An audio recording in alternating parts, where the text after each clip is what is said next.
Hello students, welcome back to commerce Shruti. आज हम start करने जा रहे हैं अपना नया topic of issue of shares, that is 4 feature of shares. ठीक है, हमारी इश्यू ऑफ शेयर की सीरीज कंप्लीट हो चुकी है। हमने उसमें सारे easy to moderate to difficult level के सारे क्वेश्चंस कंप्लीट करने हैं। मैंने आपको उसमें ये बताया था कि जब शेयर्स इश्यू होते हैं पार पे तो कैसे उसका ट्रीटमेंट किया जाता है, कैसे उसकी जनरल एंट्रीज पास की जाती है। आई ऑलरेडी इन्फॉर्म जो कि अगर शेयर्स का इशू होता है प्रीमियम पे तो कैसे जनरल एंट्रीज पास की जाती है। वहाँ पे हमने over subscription, under subscription, calls in arrear, calls paid in advance, सारे के सारे क्या करें सिनेरियोज कवर किए हुए with the help of practical questions. ठीक है, मैंने इश्यू ऑफ शेयर में भी आपको बताया था कि हम यहाँ पे थ्योरेटिकल में ज़्यादा फोकस ना करते हुए किस पे फोकस करना है, न्यूमेरिकल के साथ साथ कैसे एंट्रीज पास की जाती है और कैसे कॉन्सेप्ट को क्लियर करके एंट्री पास की जा सकती है, उसको हम यहाँ पे फिगर आउट कर रहे हैं। ठीक है, तो मैंने आपको क्या कर रखा है, थ्योरी में मैं साइड बाय साइड जो इंपॉर्टेंट होती है आपको न्यूमेरिकल के साथ एक्सप्लेन करती रहती हूँ, बट मैं किस पे फोकस कर रही हूँ यहाँ पे, न्यूमेरिकल्स पे, ताकि क्या हो जब बोर्ड पे अगर कोई भी क्वेश्चन आ जाए विद दिस चैप्टर, यानी कि इश्यू ऑफ शेयर से कोई भी क्वेश्चन आए, whether it is related to issue of shares और related to forfeiture of share और related to reissue of shares, तो आप उस क्वेश्चन को ईजिली अटैम्प्ट कर पाओ। और एक क्वेश्चन यहाँ से आना इज मैंडेटरी, आता ही आता है। तो इसलिए आई वॉन्ट यू कि आप अपने सारे बेसिक सारे कॉन्सेप्ट क्लियर कर लो ताकि वहाँ पे आपको कोई भी कंफ्यूजन ना हो। ठीक है, okay, so let's begin with today's topic. इस फॉरफीचर ऑफ शेयर्स पे भी हम थ्योरेटिकल पोर्शन में फोकस नहीं करने वाले। मैं आपको अलग से थ्योरी, फिर उसकी जनरल एंट्री, फिर उसके न्यूमेरिकल ऐसे नहीं करवाने वाली हूँ। मैं बस इसका आपको एक ओवरव्यू दूंगी कि फॉरफीचर ऑफ शेयर्स क्या होते हैं। उसके बाद हम आ जाएंगे अपने अगेन क्वेश्चंस पे कि कैसे उसकी एंट्रीज पास की जाती है और क्या क्या पॉसिबिलिटी है, कौन कौन से क्वेश्चन आपसे एग्जाम में पूछे जा सकते हैं, किस किस तरीके से क्वेश्चन पूछे जा सकते हैं। तो आपको क्या कराऊंगी, उसकी प्रैक्टिस करवाऊंगी। ठीक है, ओके, तो एक बेसिक सा ओवरव्यू देख लेते हैं हमारे कि 4 फीचर ऑफ शेयर्स होते हैं। देखो, इन शॉर्ट बताऊं तो it is a process of cancelling shares owned by shareholder who fail to fulfill their obligation. Simple सी लैंग्वेज बताऊं तो 4 फीचर ऑफ शेयर्स का मतलब आप कह सकते हो कि शेयर्स को कैंसिल कर देना, यानी कि कैंसिलेशन ऑफ शेयर्स। ठीक है, आपको मैंने ऑलरेडी बताया है जब हम शेयर्स को इशू करवाते हैं तब क्या क्या सिनेरियोज होते हैं। देखो, कंपनी क्या करवाती है जब शेयर्स मार्केट में इशू करवाती है ना, तो वो क्या करती है, अपने एक प्रॉस्पेक्ट निकालती है, उसके बाद लंबी प्रोसीजर के थ्रू क्या करती है, सारी डिटेल्स बताती है कि एक शेयर की वैल्यू क्या है, कैसी है, उनका शेयर्स कितने वो मार्केट में शेयर्स को इशू करवा रहे हैं। उसके बाद क्या होता है, जो इंटरेस्टेड हमारे एप्लीकेंट्स होते हैं ना, इंटरेस्टेड शेयर होल्डर्स होते हैं, वो क्या करते हैं, कंपनी के शेयर्स के लिए क्या करते हैं, अप्लाई करते हैं। ठीक है, ये बात आपको पता है। अब जब वो कंपनी के शेयर्स के लिए अप्लाई करते हैं ना, तो एक तरीके से दे आर शोइंग इंटरेस्ट, वो क्या कर रहे हैं, कंपनी को ऑफर कर रहे हैं कि yes we want to buy the shares of your company, we are interested in purchasing the shares of your company. और वो क्या करते हैं, एप्लीकेशन मनी पे करते हैं, यही होता है ना। ठीक है, अब वो जब एप्लीकेशन मनी पे करते हैं, कंपनी के पास एप्लीकेशन आती है, तो कंपनी क्या करती है, उनको शेयर्स अलॉट करके ये क्या कहती है, एक तरीके से कंफर्मेशन देती है कि हम आपको शेयर्स अलॉट कर रहे हैं। ठीक है, तो एक तरीके से क्या हो रहा है, शेयर होल्डर और हमारी जो कंपनी है उनके बीच में एक तरीके से क्या हो रहा है, कॉन्ट्रैक्ट हो रहा है ना, वैलिड कॉन्ट्रैक्ट। शेयर होल्डर क्या कर रहा है, ऑफर कर रहा है कंपनी को कि yes I want to purchase the shares of your company, और कंपनी क्या कर रही है, उसको शेयर्स अलॉट कर रही है। तो एक तरीके से वैलिड कॉन्ट्रैक्ट हो जाते हैं दो शेयर होल्डर और कंपनी के बीच में। ठीक है, आपको मैंने ये भी चीज़ बताई हुई कि कंपनी कभी भी लम सम अमाउंट अपने शेयर होल्डर से एक साथ नहीं मांगती है। ठीक है, कंपनी जनरली क्या करती है, इंस्टॉलमेंट में पैसा मांगती है। इसीलिए हमने इश्यू ऑफ शेयर्स में पढ़ा था कि कंपनी, जैसे कि लेट्स सपोज कंपनी ने 3 इंस्टॉलमेंट में पैसा मांगा। सबसे पहले पैसा कि कंपनी के पास कब आता है, जब शेयर होल्डर अप्लाई करते हैं, तो उसको हम क्या बोलते हैं, एप्लीकेशन मनी। फिर क्या होता है, जब कंपनी शेयर्स अलॉट करती है, अलॉट करने के बाद कंपनी अलॉटमेंट का पैसा मांगती है, तो वो क्या क्या होता है, हमारा सेकेंड इंस्टॉलमेंट होती है जो हम अलॉटमेंट पे करते हैं। उसके बाद कंपनी जनरली कॉल करती है, कंपनी 1 कॉल में भी पैसा मंगा सकती है, 2 कॉल में पैसा मंगा सकती है। तो अगर 2 ही कॉल में पैसा मंगा रही है तो एक को हम लिखते हैं फर्स्ट कॉल, एक को हम लिखते हैं सेकंड और फाइनल कॉल। ठीक है, तो कंपनी क्या करती है, जनरली कॉल्स में पैसा मंगाती है अपने शेयर होल्डर से। अब मेन मुद्दा यहीं पे आता है, वही जो कंपनी अलॉटमेंट पे अपने फर्स्ट कॉल सेकंड कॉल पे पैसा मांगती है ना अपने शेयर होल्डर से। तो अगर कोई शेयर होल्डर अलॉटमेंट का पैसा नहीं पे कर पाता या अपने कॉल मनी का पैसा नहीं पे कर पाता, तो वहीं पे हम क्या कहते हैं, उसको कॉल्स में क्या आ गया, एक तरीके से एरियर आ गया। एरियर ही बोलते हैं ना उसको। देखो, मैंने यहाँ पे लिखा है कि 4 फीचर ऑफ शेयर के पीछे रीजन क्या हो सकते हैं। सबसे पहला रीजन ही यही होता है कि जब हमारे जो शेयर होल्डर है ना, वो जैसे लेट्स सपोज कंपनी ने अलॉटमेंट का पैसा मांगा, लेकिन हमारा जो शेयर होल्डर अलॉटमेंट का पैसा नहीं दे पाया, फिर कंपनी ने उससे कॉल्स के पैसे मांगे, और हमारा जो शेयर होल्डर वो फर्स्ट कॉल या फिर कंपनी ने सेकंड कॉल भी कर ली, लेकिन शेयर होल्डर क्या करा, पैसे देने में सक्सेसफुल नहीं रहा। तो उसमें क्या हो जाता है, एक तरीके से वो हमारे लिए कॉल्स इन एरियर की सिचुएशन हो जाती है, यानी कि हमारे कॉल्स में एरियर है, शेयर होल्डर ने पैसा नहीं दिया। वही चीज़ लिखा यहाँ पे रीजन में, non payment of call money हो सकता है, failure to meet subscription deadlines, और या फिर वॉयलेशन ऑफ कंपनी रेगुलेशन। ये 3 कंडीशन हो सकती हैं जहाँ पे हमारे क्या होता है, कंपनी के शेयर्स फोरफीट हो जाते हैं। ठीक है, तो हम क्या क्या डिस्कस कर रहे थे, जब हमारे शेयर होल्डर जो है वो अलॉटमेंट का पैसा नहीं दे पाता और अपना कॉल्स का पैसा नहीं दे पाता ना, तो जनरली कंपनी पहले तो अपनी एंट्रीज में क्या शो करती है, कॉल्स इन एरियर। अभी मैं आपको जनरल एंट्रीज दिखाऊंगी तो आपको क्लियर होगा। कंपनी क्या दिखाती है कि कॉल है, मतलब हमारी जो हमने कॉल की थी उसमें पैसा नहीं आया था, यहाँ पे कौन सी सिचुएशन है, कॉल्स इन एरियर की सिचुएशन है, ठीक है। उसके बाद कंपनी क्या करती है, एक रिमाइंडर भेजती है अपने शेयर होल्डर्स को कि आपको पैसे का पेमेंट करना है। लेकिन रिमाइंडर भी भेजने के बाद भी अगर शेयर होल्डर पेमेंट नहीं करता है तो company as per their article of association क्या करती है, एक 14 डेज नोटिस सर्व करती है अपने शेयर होल्डर को, जिसमें वो मेंशन करती है कि आप this is the final time, हम आपको ये नोटिस भेज रहे हैं कि आप विद इन 14 डेज अपने शेयर्स का सॉरी जो आपकी अमाउंट ड्यू है उसका पेमेंट करिए विद इंटरेस्ट, अदरवाइज हम आपके शेयर्स को फोरफीट कर देंगे या फिर हम आपके शेयर्स को कैंसिल कर देंगे। सो this is the basic over या छोटी छोटी summary of what is forfeiture of shares. यानी कि इन शॉर्ट, जब भी कोई शेयर होल्डर अपने कंपनी के कॉल करने के बाद भी, कंपनी के पैसा मांगने के बाद भी शेयर पैसा नहीं दे पाता कंपनी को, तो कंपनी क्या करती है, उसके शेयर्स को फोरफीट कर देती है, या फिर कह लो कि कंपनी उसके शेयर्स को क्या कर देती है, एक तरीके से कैंसिल कर देती है। I hope this thing is clear to you. Okay,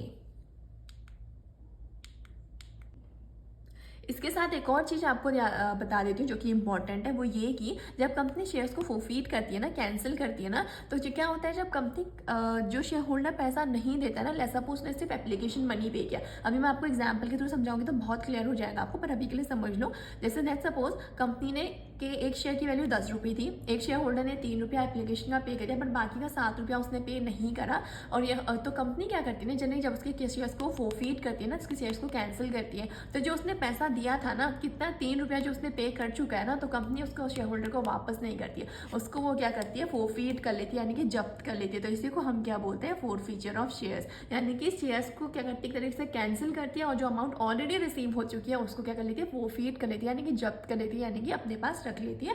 और एक तरीके से कंपनी के लिए क्या है, गेन, एक तरीके से कंपनी ने प्रॉफिट अर्न किया ना, बट क्योंकि वो उसके डे टू डे एक्टिविटीज से नहीं हो रहे, तो that is a gain for a company. Understood, ठीक है। So this is the concept of forfeiture of shares. तो आइए अब हम इसकी देखते हैं जनरल एंट्रीज की, यानी कि फोरफीचर ऑफ शेयर के केस में हम जनरल एंट्री कैसे पास करते हैं।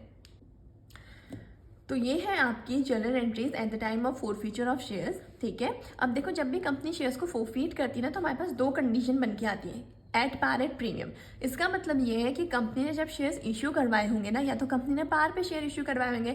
पार पे शेयर्स इशू करवाने का क्या मतलब है, अगर एक शेयर की वैल्यू 10 रुपये थी, तो कंपनी ने उसको मार्केट में भी कितने का दिया, अपने शेयर होल्डर को कितने का दिया, 10 का ही दिया हुआ है। लेकिन जब कंपनी क्या कर सकती है, जो अपने शेयर्स हैं उसको प्रीमियम में भी इशू करवा सकती है, यानी कि उसने 10 रुपये की एक शेयर की वैल्यू उसकी 10 रुपये थी, लेकिन कंपनी ने बोला कि मेरी मार्केट में रेपुटेशन बहुत अच्छी है, मेरी मार्केट में गुडविल बहुत अच्छी है, तो हम 2 रुपया एक्स्ट्रा अपनी गुडविल का चार्ज करेंगे अपने शेयर होल्डर से। यानी कि उसने 10 रुपये के शेयर को कितने में बेचा, अपने शेयर होल्डर्स को 12 रुपये में, तो उसको हम क्या बोलते हैं, एट प्रीमियम। ठीक हो गया। तो कंडीशन दो आ सकती है फोरफीचर के टाइम पे कि शेयर्स इशू पार पे हुए थे या प्रीमियम पे हुए थे, ठीक है। ओके, अब देखो कंडीशन जो कोई भी हो, नॉर्मल से जो फोरफीचर के टाइम पे एंट्री पास की जाती है ना, वो सिर्फ एक ही एंट्री पास की जाती है, वैसे कंडीशन डिफरेंट हो जाती है, वो हम डिटेल में बाद में डिस्कस करेंगे। अभी आप इसे इतना समझो कि जब फोरफीट होते हैं शेयर्स, हमारे शेयर्स को कैंसिल किया जाता है, तो जब पार पे अगर शेयर्स इशू करवाए गए थे तो क्या जनरल एंट्री हम पास करते हैं। देखो, बोला शेयर कैपिटल अकाउंट डेबिट। अब देखो, आपको पता होगा जब शेयर्स को हम इशू करवाते हैं ना, जैसे हमारे पास एप्लीकेशन मनी आती है, तो हम क्या जनरल एंट्री पास करते हैं, bank account debit to share application account credit, ठीक है। और जब एप्लीकेशन मनी को हम फिर कहाँ ट्रांसफर करते हैं, शेयर कैपिटल अकाउंट में, तो उसके लिए हम क्या एंट्री पास करते हैं, शेयर, बताओ, share application account debit to share capital account, करते हैं कि नहीं करते। यानी कि हम वहाँ पे शेयर एप्लीकेशन अकाउंट को हम क्या कर रहे होते हैं, क्रेडिट कर रहे होते हैं कि नहीं कर रहे होते हैं, ठीक है। वो क्या इंडिकेट कर रहा है एक तरीके से कि हमारे पास हमारे शेयर होल्डर का इतना पैसा आ चुका है और हमने उसको कैपिटल अकाउंट में ट्रांसफर कर लिया था, यही तो इंडिकेट कर रहा है। लेकिन यहाँ पे मैं क्या बोल रही हूँ कि जितने भी कंपनी ने शेयर इश्यू करवाए थे, उसमें से कुछ शेयर्स कंपनी ने क्या कर दिया, फोरफीट कर दिया। क्यों फोरफीट कर दिया, क्यों कैंसिल कर दिया, क्योंकि शेयर होल्डर पेमेंट नहीं कर पाए। लेकिन हमने उन शेयर होल्डर्स को भी तो वहाँ पे क्रेडिट कर लिया था ना, उनके भी हमने एक तरीके से एज्यूम करा था, एरियर दिखा रहा था बेशक, लेकिन हमने कैपिटल में कितना ट्रांसफर किया होता था, पूरी की पूरी अमाउंट जितने से हम क्या करते थे, शेयर कैपिटल को ड्यू करते थे, यही होता था ना। कि जितने भी हमारे शेयर कैपिटल की अमाउंट हम ड्यू करते थे, शेयर होल्डर से मांगते थे, लेट्स सपोज हमने अलॉटमेंट मनी मांगा था, तो हम उतनी अमाउंट से अपने शेयर कैपिटल अकाउंट को क्रेडिट करते थे ना वहाँ पे। अगर नहीं ध्यान है तो प्रीवियस वीडियोस में जाके देखिए, मैंने डिटेल में वहाँ पे आपको ये चीज़ बताई है, ठीक है। तो हम वहाँ पे क्रेडिट कर देते थे। तो इस क्रेडिट की भी अमाउंट पे ना कौन सी अमाउंट भी इंक्लूडेड होती थी, जो एक्चुअली में हमारे शेयर होल्डर पेमेंट नहीं कर पाते हैं, जो एरियर कर देते हैं। तो क्योंकि अब हमें इसके इफेक्ट को क्या करना होता है, खत्म करना होता है, तो इसलिए वहाँ पे शेयर कैपिटल अकाउंट जो हमने क्रेडिट किया था, यहाँ पे हम उसको क्या करते हैं, डेबिट करते हैं। समझ में आ गई बात। अब देखो, शेयर कैपिटल अकाउंट डेबिट तो कर दिया, उसके बाद नेक्स्ट हम क्या लिखते हैं यहाँ पे, to share allotment account, to share first call account, to share second और final call account. Now you will say ma'am ये क्या है, क्यों लिखा है आपने, ठीक है।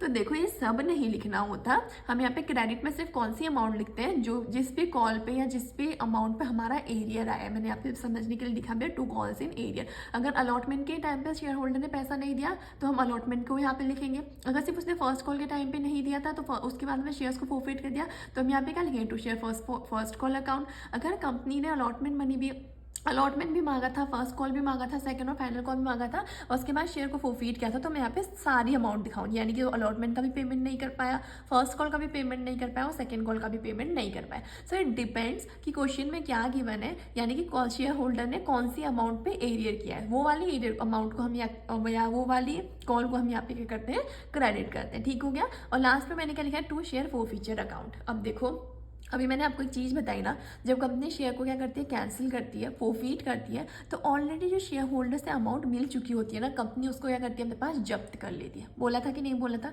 ठीक है। अब देखो, जब कंपनी शेयर इशू करवाती है ना, तो एप्लीकेशन का मनी तो उसके पास एक तरह से एडवांस आता है ना, ऐसा तो नहीं कंपनी उसके लिए कोई ड्यू करती है। तो एक चीज़ हमेशा ध्यान देना, नोट बना के चल लो कि कभी भी एरियर एप्लीकेशन के टाइम पे नहीं आता है। लिख लो यहाँ पे नोट करके, एक सेकेंड, एक नोट लिख लो यहाँ पे, जो हमारा एरियर है ना, वो कभी भी एप्लीकेशन पे के टाइम पे नहीं होगा, क्रॉस कर दे। ओके, तो जो हमारा एरियर है ना, वो कभी भी एप्लीकेशन के टाइम पे नहीं होता है, ठीक है। इसलिए आप कभी भी देखोगे, जब भी आप ये एरियर वाली अमाउंट लिख रहे होगे ना, कभी भी आपका यहाँ पे शेयर एप्लीकेशन अकाउंट क्रेडिट नहीं होगा। क्यों नहीं होगा, क्योंकि कंपनी ने ड्यू नहीं किया था ना। कंपनी ने अलॉटमेंट का पैसा मांगती है, फर्स्ट कॉल का पैसा मांगती है, सेकंड और फाइनल कॉल का पैसा तो मांगती है वो, लेकिन कंपनी जब मार्केट में शेयर इशू करवाते हैं, तो जो शेयर होल्डर इंटरेस्टेड होते हैं, वो ऑलरेडी एप्लीकेशन का मनी क्या करते हैं, एडवांस में पे करते हैं, ठीक है। तो इसीलिए एरियर कभी भी एप्लीकेशन के टाइम पे नहीं होता है। ओके, ठीक है। अब ये जो शेयर फोरफीचर अकाउंट है ना,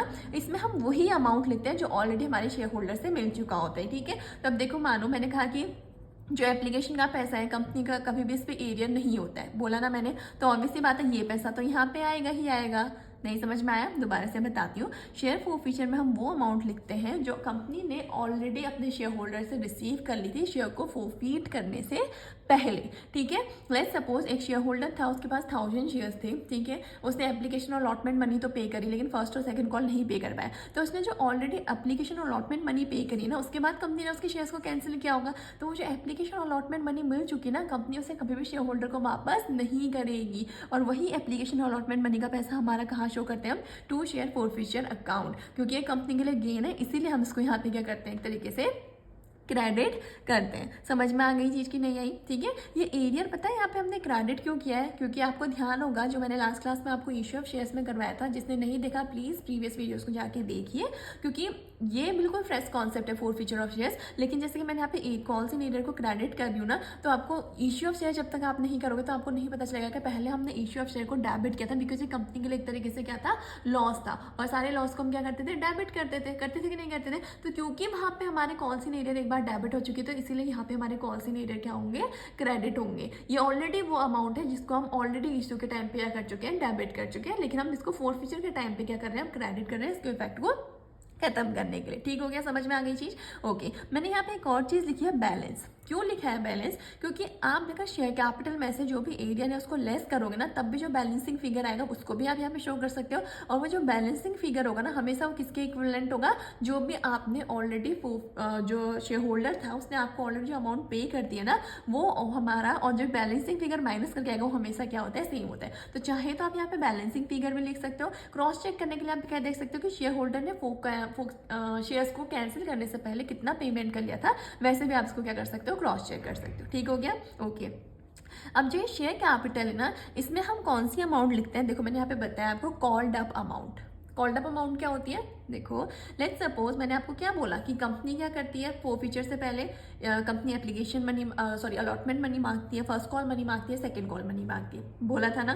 ठीक है, अब क्या होता है कि लेट्स सपोज कंपनी ने क्या डिसाइड किया कि हम सिर्फ अलॉटमेंट मनी मांग रहे हैं, और अलॉटमेंट मनी मांगने के बाद क्या हुआ, एक शेयर होल्डर ने क्या किया, पैसा नहीं पे किया, तो उसने क्या किया, तुरंत ही उसके क्या किया, शेयर्स को फोरफीट कर दिया। तो यहाँ पे हम सिर्फ कितने तक का कॉल्ड अप दिखाएंगे कि अलॉटमेंट तक का। लेट्स सपोज एक कंपनी थी, उसने कितने शेयर्स इशू करवाए थे, 1000 शेयर्स इशू करवाए थे, उसके एप्लीकेशन पे 4 रुपये मांगे थे, अलॉटमेंट पे 2 4 3, ठीक है, एक शेयर की वैल्यू 10 रुपये थी, 4 एप्लीकेशन के टाइम पे, 3 अलॉटमेंट के टाइम पे मांगे, उसने 2 फर्स्ट कॉल और 1 फाइनल कॉल के टाइम पे मांगा। ठीक हो गया। अब लेट्स सपोज एक शेयर होल्डर था जिसने 500 शेयर्स होल्ड करे थे, उसने एप्लीकेशन मनी तो पे की, अलॉटमेंट मनी पे की, लेकिन फर्स्ट और सेकंड कॉल मनी उसने पे नहीं करी। तो कंपनी ने सिर्फ एप्लीकेशन का पैसा एप्लीकेशन का पैसा तो ऑलरेडी कंपनी के पास आ चुका था, कंपनी ने अलॉटमेंट का पैसा मांगा था, और जैसे ही कंपनी ने फर्स्ट कॉल का पैसा मांगा ना, तो इस शेयर होल्डर ने क्योंकि पेमेंट नहीं किया, तो कंपनी ने यहीं पे शेयर्स को क्या कर दिया, फोरफीट कर दिया।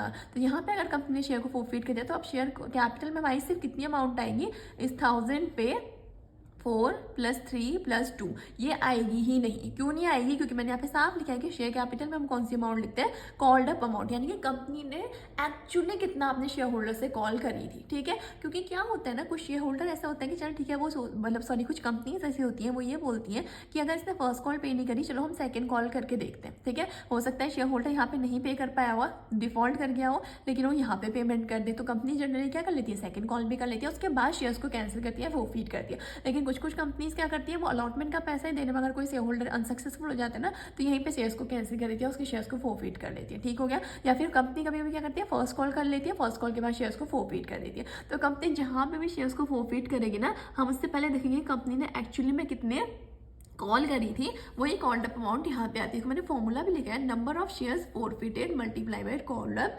वैल्यू। ठीक है, तो ये अमाउंट हम कहाँ पे लिखते हैं, आपके शेयर कैपिटल अकाउंट डेबिट में। क्लियर हो गया। ठीक है, अब इसका नरेशन क्या आता है, being forfeiture of shares for non payment of allotment and call. So this was the entry of forfeiture of shares. बहुत ही सिंपल एंट्री है, कुछ नहीं करना है आपको, सिर्फ क्या करना है, शेयर कैपिटल अकाउंट को डेबिट करना है। जिस भी अमाउंट पे हमारा एरियर हुआ था, जिस भी कॉल के टाइम पे हमारा एरियर हुआ था इंस्टॉलमेंट पे करते समय, उसको हमें क्रेडिट करना है, और शेयर फोरफीचर अकाउंट को भी क्रेडिट करना है, क्योंकि यहाँ पे हमें कौन सी अमाउंट लिखनी है, जो ऑलरेडी जिन शेयर्स को हम कैंसिल कर रहे हैं, उससे जो पैसा हम रिसीव कर चुके हैं, वो अमाउंट हम यहाँ पे लिख देंगे। तो बहुत ही ईजी एंट्री है फोरफीचर ऑफ शेयर अमाउंट। कोई एंट्री पास नहीं करनी होती एक्स्ट्रा से, सिर्फ यही एक एंट्री आपको पास करनी होती है एट द टाइम ऑफ पार। समझ में आ गई चीज़। ठीक है, अब इसको देखो, मैं ऑल्टरनेट एंट्री क्यों लिखा है मैंने यहाँ पे, मैं इस एंट्री के बदले में ये एंट्री भी पास कर सकती हूँ। देखो simply share capital account debit, share capital account debit, no problem. To share forfeiture account, मैंने यहाँ पे भी क्रेडिट किया है, टू फोरफिटेड शेयर अकाउंट। ठीक है, शेयर फोरफीचर लिख लो या फोरफिटेड शेयर लिख लो, कोई दिक्कत नहीं। ओके, ठीक है। अब नेक्स्ट में मैंने क्या करा, सिर्फ क्या लिखना है, to calls in arrear account. मतलब मैंने यहाँ पे दिखाना जरूरी नहीं समझा कि अलॉटमेंट के टाइम पे एरियर हुआ था, फर्स्ट कॉल के टाइम पे हुआ था, या सेकंड और फाइनल कॉल के टाइम पे हुआ था। मैंने सिंपली क्या लिखना है यहाँ पे, कॉल्स इन एरियर अकाउंट। तो जो भी एरियर हो रहा होगा उसको मैं क्या करूँगी, यहाँ पे क्रेडिट कर दूंगी। ठीक हो गया। आप ये एंट्री भी पास कर सकते हैं, आप ये एंट्री भी पास कर सकते हैं, it's up to you, it's as per your convenience. आपको जो एंट्री पास करने में ईजी लगता है आप वो भी पास करते हैं। किसी को होता है कि कौन सी एरिया की अमाउंट फिगर आउट करने में थोड़ी सी डिफिकल्टी हो जाती है अगर हम ऐसे लिखते हैं, तो जनरली वो लोग ये मेथड प्रेफर करते हैं। और आई विल सजेस्ट कि ये मेथड कोई बुरा नहीं है, मेथड बहुत सही है, क्योंकि इससे आपको क्लियरली पता चल जाता है कि कौन सी कॉल में आपका एरियर हुआ था। ठीक हो गया। ओके, तो सेम नरेशन आएगा पे, being forfeiture of shares for non payment of allotment and calls. Okay, so this was the journal entry at the time of पार। ठीक हो गया। अब देखो प्रीमियम के टाइम पे कुछ नहीं होता, प्रीमियम के टाइम पे भी सेम एंट्री होती है, बस एक चीज यहाँ पे चेंज हो जाती है, वो मैं आपको यहीं पे लिख के दिखा देती हूँ। Just hold for a second. ठीक है, प्रीमियम के टाइम पे क्या एंट्री पास करते हैं हम, एट प्रीमियम। ठीक है, सेम रहेगी, क्योंकि वहाँ पे भी हमने क्या करना था, शेयर कैपिटल अकाउंट को डेबिट किया था, यहाँ पे भी हम क्या करेंगे, शेयर कैपिटल अकाउंट को डेबिट करेंगे।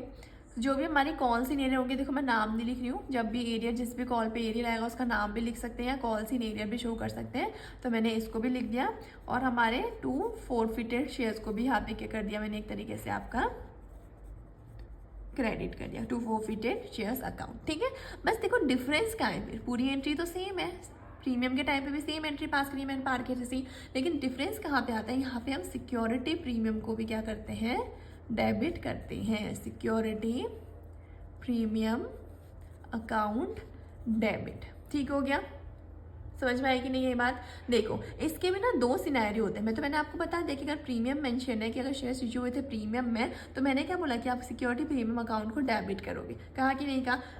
लेकिन इसमें भी दो केसेस बनते हैं हमारे। पहला केस क्या बनता है, इफ प्रीमियम रिसीव्ड, और दूसरा if premium is not received. अब इस सिर्फ थ्योरी के पॉइंट ऑफ व्यू से समझ लो, जब मैं आपको प्रैक्टिकल करवाऊंगी तो फिर डोंट वरी, आपको बहुत क्लैरिटी इजीली क्लियर हो जाएंगी सारी चीज़ें, ठीक है। अभी बस इतना समझो, मैंने आपको बताया कि जो फोरफीचर और शेयर के टाइम में सिर्फ हम एक ही एंट्री करते हैं, बट वहाँ पे कंडीशन दो आ जाती है कि जब इशू के टाइम पे या तो शेयर्स पार में इशू हुए होंगे या प्रीमियम में इशू हुए होंगे, ठीक है। पार में तो मैंने आपको एंट्री बता दी कि share capital account debit to forfeiture share account credit to calls in arrear account credit, ठीक हो गया। अब देखो दूसरा सिनेरियो क्या बात है, जब शेयर्स इशू करवाते समय शेयर कितने में इशू हुए होंगे, प्रीमियम में इशू हुए होंगे, तो उस केस में मैंने आपको क्या बोला कि आप यहाँ पे एक एडिशनल चीज़ लिख देते हो सिक्योरिटी प्रीमियम अकाउंट, और उसको भी क्या कर देते हो, डेबिट कर देते हो, ठीक है। मैं बोलोगे मैम अब आपने ये क्या लिख दिया कि प्रीमियम रिसीव हुआ प्रीमियम रिसीव नहीं हुआ, कुछ नहीं है, सिंपल सी चीज़ है। प्रीमियम में हम क्या करते हैं, अगर एक शेयर की वैल्यू हमारी कंपनी में 10 रुपये थी तो हम उसको कितने बेच देते हैं, 12 पे, यानी कि 2 रुपया हमारा क्या हो जाता है, प्रीमियम का। यही तो होता है ना। अब देखो वैसे तो जनरली कंपनी क्या कहती है, जब उसको ना प्रीमियम रिसीव हो जाता है, यानी कि उसको प्रीमियम मिल चुका है, लेट्स सपोज कंपनी ने एक शेयर इशू करवाया था, 10,000 शेयर्स इशू करवाए थे, उसमें से एक शेयर होल्डर था जिसने 1000 शेयर्स होल्ड करे हुए थे, ठीक है, अब क्लियर दिख रहा होगा। उसने क्या किया, कंपनी ने इससे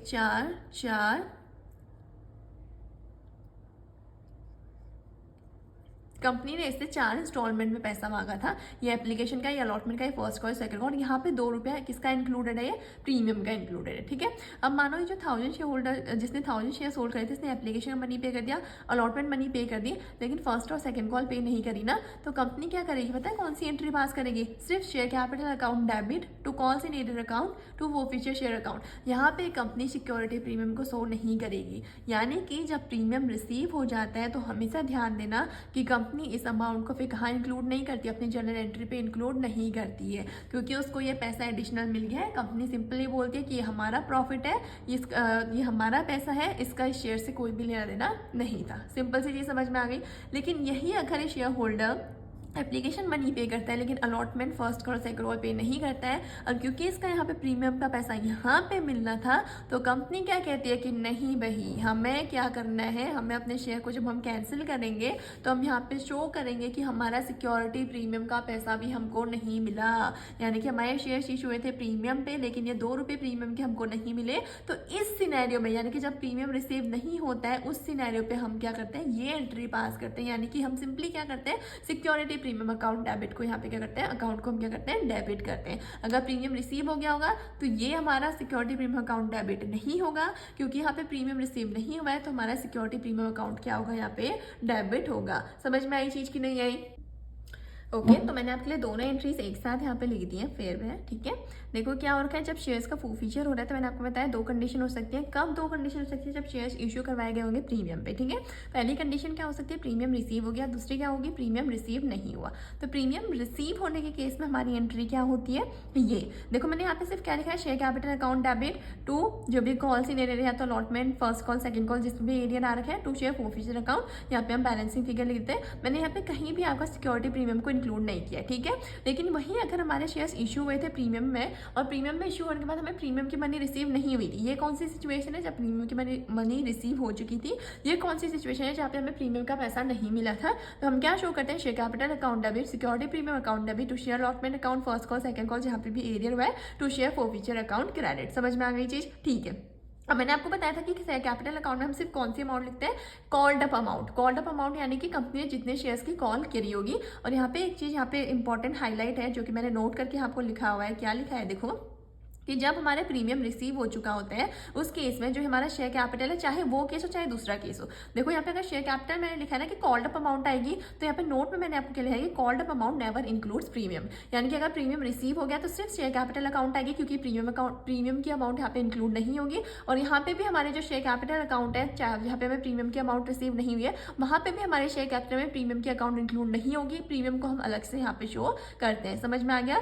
इन शॉर्ट, जब भी शेयर्स का इशू हुआ था प्रीमियम में और हम उन शेयर्स को फोरफीट कर रहे हैं, तो इस केस में क्या होगा, चाहे प्रीमियम रिसीव हुआ हो चाहे प्रीमियम रिसीव नहीं हुआ हो, जो हमारी शेयर कैपिटल है उसमें प्रीमियम की अमाउंट को हम इंक्लूड नहीं करते। रिसीव वाली केस में तो हमारे क्या होता है, प्रीमियम शो ही नहीं करते।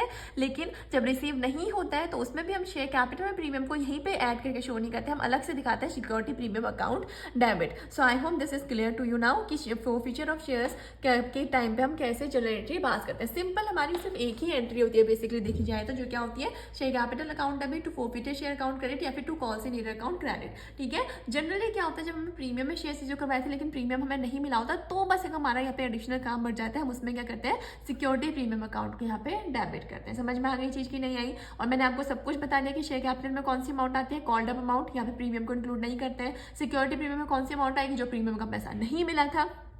और यहाँ पे क्रेडिट कौन से क्या करेंगे हम, जो भी जिस भी कॉल पे हमारा एरियर हुआ था, और टू फॉरफीचर अकाउंट को भी क्रेडिट करेंगे, यानी कि जो हमें ऑलरेडी पैसा हमारे शेयर होल्डर से मिल चुका था जिनके शेयर्स को हम फॉरफीट करें। तो बहुत सिंपल एंट्री है हमारी किसकी, फॉरफीचर ऑफ शेयर्स की। आइए इसको समझते हैं with the help of an example. एक क्वेश्चन करते हैं इसका। क्वेश्चन गिवन है, आपको समझाने के लिए मैंने छोटा सा बेसिक सा क्वेश्चन लिया है इसकी क्लास के लिए। ठीक है, एक कंपनी थी, उसने फॉरफीट करे 100 शेयर्स, यानी ये कंपनी ने पहले शेयर्स इशू करवाए होंगे, उसके बाद कंपनी ने फॉरफीट कर रखे हैं 100 शेयर्स ऑफ ₹10 ईच, यानी कि एक शेयर की वैल्यू क्या थी, 10 थी, for non payment of allotment of ₹3 and final call of ₹4। समझ में आ गई चीज? देखो इससे तो एक चीज समझ में आ रही है, क्या समझ में आ रही है कि कंपनी ने जो भी शेयर्स इशू करवाए थे उसमें से उसने 100 शेयर्स को फॉरफीट करा है। फॉरफीट क्यों किया है, क्योंकि ये जो शेयर होल्डर था इसने एप्लीकेशन का पैसा तो पे किया होगा, ठीक है, लेकिन इसने अलॉटमेंट और फाइनल कॉल का पैसा पे नहीं किया। अब देखो, इसने अलॉटमेंट की अमाउंट तो यहाँ पे गिवन है, कितना मांगा है, ₹3, फाइनल कॉल का दे रखा है ₹4, तो बचा कितना, 4, 5, 6, 7, 8, 9, 10, यानी कि ₹3 एप्लीकेशन का इसको रिसीव हो चुका है, लेकिन अलॉटमेंट और फाइनल कॉल का इसने पेमेंट नहीं करा। इतनी बात समझ में आ गई? ठीक है, यहाँ पे हमारा कौन सा केस है, जब शेयर्स इशू करवाए गए होंगे पार पे, क्योंकि यहाँ पे कहीं भी क्वेश्चन में हमें प्रीमियम शो नहीं हो रहा, तो यहाँ पे सिंपल सी एंट्री हम पास करेंगे। देखो मैंने एंट्री यहाँ पे ऑलरेडी लिखी है, क्या एंट्री पास करेंगे, शेयर कैपिटल अकाउंट को डेबिट करेंगे। ठीक है, क्योंकि हमने क्या किया होगा, जब कंपनी ने शेयर्स इशू करवाए होंगे तो हमने ये 100 शेयर्स को भी वहाँ पे शेयर कैपिटल में क्रेडिट किया होगा। क्यों? क्योंकि हमें होप होगी कि चलो ठीक है, इसने अलॉटमेंट का पैसा नहीं पे किया तो ये फाइनल कॉल में शायद पेमेंट कर देगा। तो हमने क्या दिखाया कि अच्छा ठीक है, एरियर है पर हमारे कैपिटल में इतनी अमाउंट आई थी, तो हमने कैपिटल को वहाँ पे क्या हुआ था, क्रेडिट किया हुआ था। तो उसके इफेक्ट को खत्म करने के लिए हम इसको यहाँ पे क्या करेंगे, डेबिट करेंगे। ठीक हो गया? तो एंट्री क्या होती है, सिंपल सी, share capital account debit to forfeited share account credit to share allotment to share final call. देखो मैंने क्या लिखा है, टू फॉरफीटेड शेयर अकाउंट, यानी कि इसमें कौन सी अमाउंट आती है, जो हमें अब पैसा मिल गया, यानी कि जो शेयर फॉरफीट करने से पहले शेयर होल्डर से हमें पैसा मिल चुका था, वो अमाउंट को हम यहाँ पे लिखते हैं। दूसरी मैंने क्या लिखा है, to share allotment account to share final call account. क्यों लिखा है, क्योंकि इन दोनों पे एरियर हुआ है। यहाँ पे क्या लिखा है, for non payment of allotment and final call, यानी कि शेयर अलॉटमेंट अकाउंट पे भी हमारा एरियर हो रखा है और शेयर फाइनल कॉल पे भी मेरा क्या हो रखा है, एरियर हो रखा है। ठीक है, अब देखो शेयर कैपिटल में कितनी अमाउंट आएगी, देखो 100 शेयर्स थी, ठीक है, 100 शेयर्स पे हमने कितना पैसा कॉल किया है, देखो ऐसे फिगर आउट करते हैं। कंपनी के ने 3 इंस्टॉलमेंट में पैसा मांगा था और कंपनी क्या बोली है, for non payment of allotment of ₹3 and final call of ₹4 पर शेयर। ये क्या इंडिकेट कर रहा है कि कंपनी ने सारा का सारा पैसा कॉल कर लिया था, यानी कि कंपनी ने अलॉटमेंट का पैसा भी मांग लिया था और फाइनल कॉल का भी पैसा मांग लिया था। तो कॉल्ड अप अमाउंट कितनी हो गई, ये पूरी एप्लीकेशन से लेके फाइनल कॉल तक का कंपनी ने कॉल कर लिया था, यानी कि कंपनी ने पूरे के पूरे ₹10 मांग लिए थे। समझ में आ गई बात? ठीक है, अब इसमें से फॉरफीटेड शेयर्स में कितना आएगा, यानी कि कंपनी को एक्चुअल में पैसा कितना मिल गया था, कितना रिसीव हो गया था कंपनी को पैसा, यहाँ पे कौन सी आती है, मैंने आपको बताया था फॉरफीटेड शेयर में हम वो अमाउंट लिखते हैं जो हमें ऑलरेडी शेयर होल्डर से पैसा मिल चुका होता है। उसका पैसा मिलने के बाद जब वो पेमेंट नहीं कर पाता अपने आगे के इंस्टॉलमेंट्स की, तो हम उसके शेयर्स को फॉरफीट करते हैं। तो इस केस में हमें सिर्फ कौन सा पैसा मिला था, एप्लीकेशन का, क्योंकि वो साफ बोल रहा है कि non payment of allotment and final call, यानी कि अलॉटमेंट और फाइनल कॉल का पेमेंट नहीं हुआ था, लेकिन एप्लीकेशन का पेमेंट हो गया। तो 100 मल्टीप्लाई बाई कितना, इस 100 पे हमें ये ₹3 मिल चुके थे, जो कि कंपनी के लिए एक तरीके से क्या है, प्रॉफिट है। ठीक हो गया, एक तरीके से गेन है कंपनी के लिए। ओके, अब अलॉटमेंट में कितना पैसा नहीं मिला, इन 100 शेयर जिस शेयर होल्डर ने 100 शेयर होल्ड किए थे इसने हमारे अलॉटमेंट का पैसा नहीं दिया, जो कि हम कितना था 3 रुपये, ठीक है। और सिमिलरली फाइनल कॉल वाले ने कितना पेमेंट नहीं किया, 4 रुपये, इसने भी क्या किया, अपने कॉल का पेमेंट नहीं किया। अब देखो मैंने आपको एक चीज़ बताई थी कि ये वाली अमाउंट हम बैलेंसिंग फिगर से भी निकाल सकते हैं या फिर हम इस तरीके से भी निकाल सकते हैं, जैसे मैंने आपको भी बताया, ठीक है। देखो मैं आपको बैलेंस भी करके इसको दिखाती हूँ। शेयर कैपिटल हमारी कितने से डेबिट हुई थी, 1000 से, उसमें से एरियर कितने का हुआ है, 100 मल्टीप्लाई बाई 3 यानी कि 300, और एक एरियर हो गया 100 मल्टीप्लाई बाई 4 यानी कि 400। अब मैं अगर 1000 में से 700 माइनस करूँ तो कितना बचेगा, 300।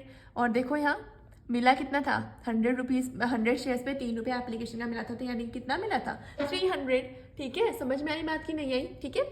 सो this is the way how you generally pass the journal entry SPS of forfeiture of shares.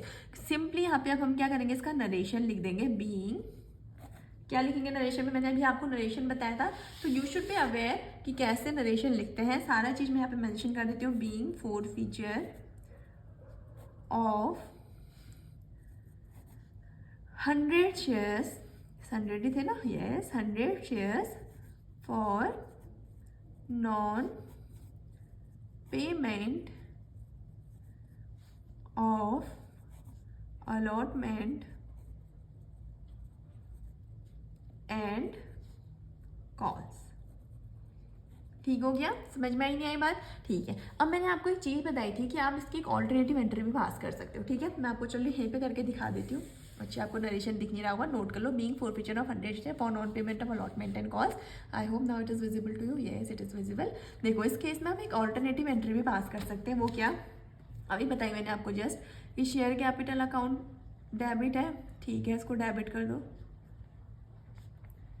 Share capital account debit, ठीक है, टू फॉरफिटेड शेयर्स अकाउंट, यानी कि इसको क्रेडिट कर दिया। टू कॉल से जो हमने शेयर अलॉटमेंट और फर्स्ट कॉल का पैसा नहीं मिला ना, उसको हमने इससे पहले एंट्री में साफ साफ दिखाया था ना, कि ये देखो to share allotment account to share final call account debit. तो इसकी जगह पे मैं यहाँ पे सिंपली क्या कर सकती हूँ, टू कॉल्स इन एरियर, ठीक है। आपको ये एरियर वाली अमाउंट कहाँ से मिल जाएगी ना, या आप ऑलरेडी जब इश्यू ऑफ शेयर्स के टाइम पे जब एंट्री पास करोगे ना, वहाँ पे आप ये एरियर शो करते हो, तो वहाँ पे से अलॉटमेंट के टाइम पे भी आपने कौन से एरियर को डेबिट किया होगा, कितने से डेबिट किया होगा, 300 से, और फाइनल कॉल के टाइम पे एरियर को डेबिट किया होगा कितने से, 400। तो दोनों का सम कर लेना, दोनों का सम करके कितना आ जाएगा यहाँ पे, ये 400 प्लस 300 कितना होता है, 700। तो कौन से एरियर पे यहाँ पे हमारी कौन सी अमाउंट आ जाती है, 700, यानी कि सम कर देते हैं हम सारा जितना भी एरियर हुआ था। और शेयर कैपिटल में वही अमाउंट आएगी, 100 पे हमने 10 रुपये पूरे कॉल कर लिए थे, तो 1000, और रिमेनिंग जो बैलेंसिंग फिगर है वो 300 है, यहाँ पे आ जाएगा। बैलेंसिंग नहीं भी कहो तो कितना आ जाएगा, 100 पे कितना पैसा मिल गया था, 3 रुपीज़, और इसी 100 पे क्योंकि अमाउंट वगैरह सब कुछ सेम है, 7 रुपये का हमारा क्या हो गया था, एरियर। फिर से सेम एंट्री लिख लेंगे यहाँ पे, ठीक है, सॉरी नरेशन सेम आएगा इसमें, क्या, बीइंग फॉरफीचर ऑफ 100 शेयर्स, वैसे अब आप ये खुद भी लिख सकते थे, चलिए कोई बात नहीं, for non payment of allotment and calls, ठीक है। आप प्रॉपर फॉर्मेट में अच्छी तरीके से नरेशन, जनरलिटी सब कुछ पास करिएगा, ठीक है, बिल्कुल फेयर तरीके से करके आएगा। No short form should be used while passing your journal entries and while passing your narration, ठीक है। So this is the concept of concept कहेंगे या फिर बेसिक जो मैंने आपको आज बताया किसके, इश्यू ऑफ शेयर्स के। मैंने बहुत बेसिक सी चीज़ें आपको बताई, आपको एक ओवरव्यू दिया कि फॉरफीचर ऑफ शेयर्स होता क्या है, फॉरफीचर ऑफ शेयर की केस में 2 कंडीशन हो सकती है, तो पार के समय पे आप कैसे एंट्री पास करते हैं, प्रीमियम के टाइम पे आप कैसे जर्नल एंट्रीज को पास करते हैं। तो बेसिकली हमने आज ये देखा, और हमने एक छोटा सा क्वेश्चन करके देखा। इस क्वेश्चन की हेल्प से हमको ये चीज़ें फिगर आउट करने में इजी रहा कि कैसे फॉरफीचर के टाइम पे हम एंट्रीज पास करते हैं, ठीक है। मैं आपको फिर से कल एक नॉर्मल सा ऐसे बेसिक सा क्वेश्चन करवाऊंगी, लेकिन इसमें मैं 2 से 3 केसेस लूंगी, ठीक है। 2 से 3 केसेस क्यों, ताकि आपको एक ही क्वेश्चन में 3-4 केसेस जब आप करोगे तो आपके दिमाग में बिल्कुल फीड हो जाएगा कि कैसे फॉरफीचर के टाइम पे एंट्री पास करते हैं। बहुत ईजी कॉन्सेप्ट है। अगर आपको ऐसा लगा कि नहीं समझ में आया, थोड़ा सा टफ पढ़ा, हो सकता है कि किसी ने पहली बार ऐसे शेयर पढ़ा हो तो उसको लगाओ कि ये मैम क्या बोले जा रहे हो, आप कुछ तो समझ में आ नहीं रहा है, तो ठीक है, I will suggest suggest you कि आप एक बार दोबारा से वीडियो को देखना, आपको सच में सारी चीज़ें बहुत अच्छे से क्लियर हो जाएंगी। अगर उसके बाद भी नहीं होती है ना तो मुझे बताना कमेंट सेक्शन में, मैं आपको और ईजी वे में इसको बिल्कुल बाइफरकेट करके एक एक चीज़ डिटेल में एक्सप्लेन करूँगी, ठीक है। तो आज की वीडियो में इतना ही, आज की वीडियो को यहीं पे एंड करते हैं। मिलते हैं नेक्स्ट वीडियो में जिसमें मैं आपके लिए फिर से लेके आऊँगी फोर फीचर ऑफ शेयर का एक बड़ा सा क्वेश्चन, ठीक है। तो टिल देन बाय बाय। और अगर प्लीज़ वीडियो पसंद आई हो तो वीडियो को लाइक कर देना, चैनल को सब्सक्राइब कर देना, और अगर अच्छी लगी हो तो प्लीज़ अपने दोस्तों के साथ भी शेयर करना, ओके। तो मिलते हैं नेक्स्ट वीडियो में, bye bye, thank you so much.